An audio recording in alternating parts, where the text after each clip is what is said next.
morning and welcome to Weekend Breakfast. I'm Eliza Harvey. And I'm Andrew Gagan. Making news this morning. At least 7 houses destroyed in the Adelaide Hills, but authorities fear many more homes have been lost. Across the border, storms bring welcome relief for firefighters battling blazes in Victoria.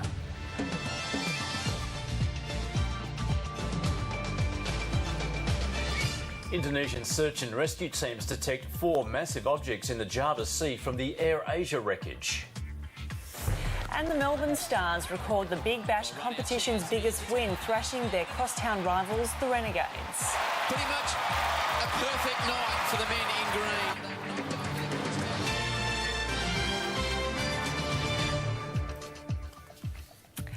Good morning and thanks for joining us. It's Sunday the 4th of January.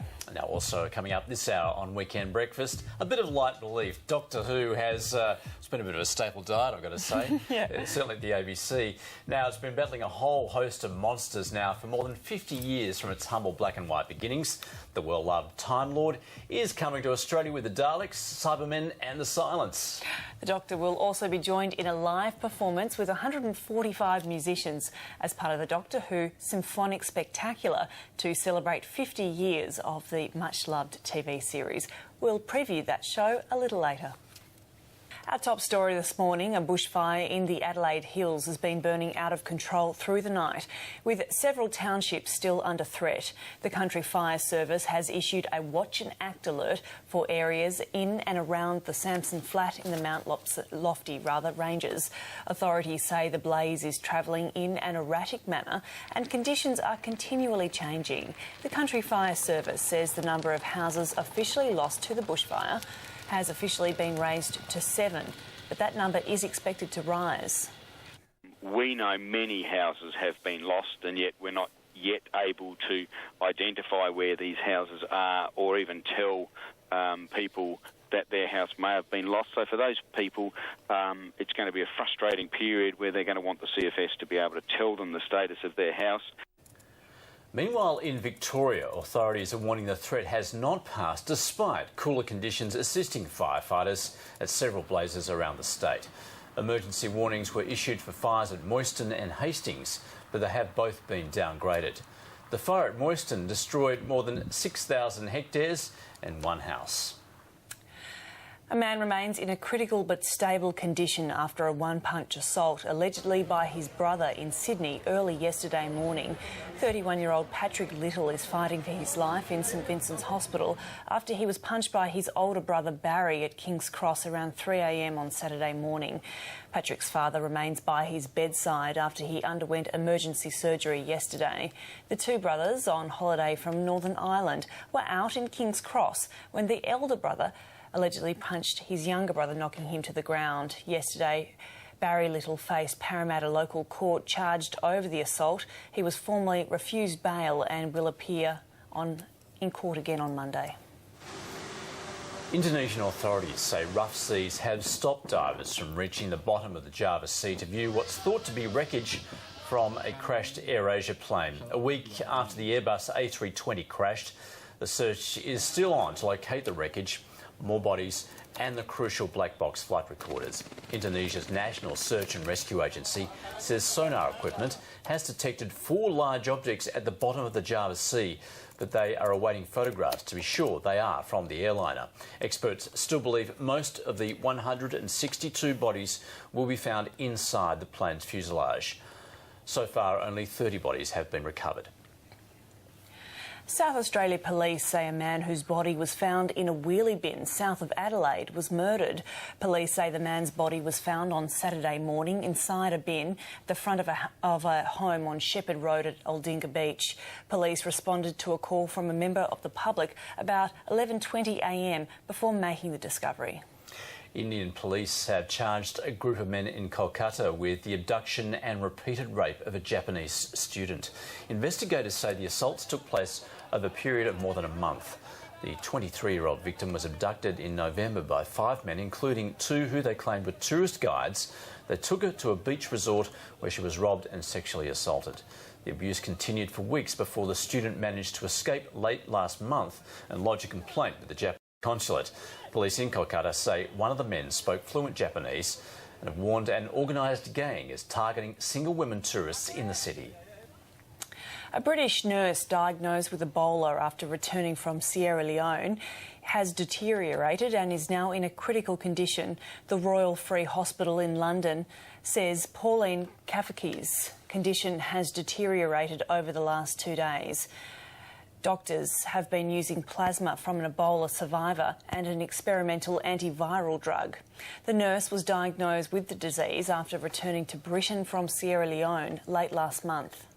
Experience with Ebola patients who've been treated with these things is patchy and very limited. We really don't know how well they're going to work, and we do know that in 1 or 2 cases they haven't worked as well as we would have liked. But better than nothing, I think, is the philosophy that's being adopted here. Police in the United States say a disorientated 7-year-old girl has walked to a home in the state of Kentucky to report her plane had crashed. The plane was later found with 4 bodies inside. Air traffic controllers lost contact with the light aircraft after the pilot reported engine problems. Larry Wilkins answered his door to find the barefoot girl and says she asked him to call the police. She looked around. There was a small fire at the scene, and she tried to awaken her family members who were still contained inside the cabin of the aircraft. She was unsuccessful, and she knew in her mind she needed to seek assistance for them.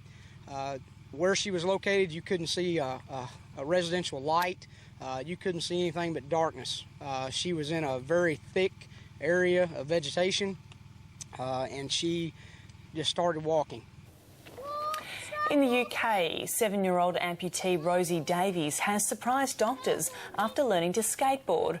Rosie, from the UK, as I just said, had to have both of her legs amputated below the knee because of a rare spinal condition. She was expected to spend her life in a wheelchair. However, she continues to exceed expectations by overcoming her condition. Teams hunting for the wreck of AirAsia flight QZ8501 focused their efforts on 4 large objects found on the seabed off Borneo. And later, the robotic soccer ball allowing vision-impaired kids to play with their peers.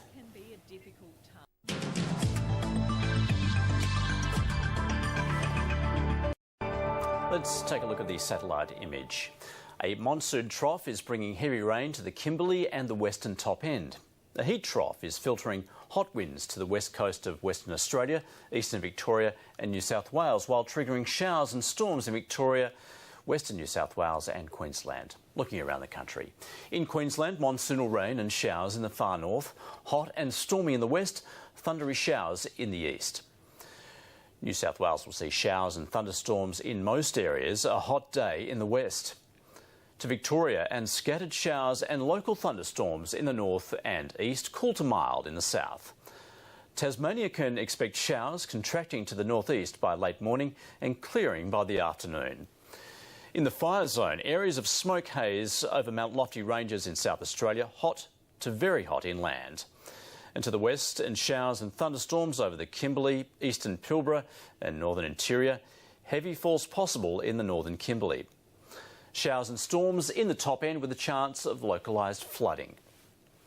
And looking ahead to tomorrow's forecast for the capitals, a wet start to the working week in most cities. Showers in Brisbane, Sydney, Melbourne, Canberra and Darwin. Overcast in Hobart and Adelaide. And Perth will be sunny and warm. Now let's take a look at the front pages of Sunday's newspapers. Adelaide Sunday Mail has a ghostly picture of a burnt-out car on the front. The headline is a quote from a resident whose home was destroyed. Quotes, "God giveth everything and then takes it away." And there's relief on the front of the Sun Herald Sun with the headline Fire and Rain. Firefighter Graham Robinson looks to the heavens as rain helps dampen fires in Victoria. The Sunday Telegraph has the harrowing headline, Punch That Broke a Family, the story of an Irish tourist who's appeared in court after one punch left his younger brother with a critical brain injury. And Blood Brothers is the headline on Brisbane's Courier Mail, also carrying that shocking picture of the older brother with blood on his hands after the incident in Sydney's King's Cross. Sydney's Sun Herald also has the Irish brothers on the front. It leads, though, with a story that UNESCO will demand a report from the Abbott government on the threat posed by the Badgerys Creek Airport plan to the natural integrity of the Blue Mountains. The Sunday Tasmanian leads with a push to turn Cradle Mountain into a tourism drawcard for cyclists. The picture shows an Adelaide Hills resident with his dog in front of his burnt-out home.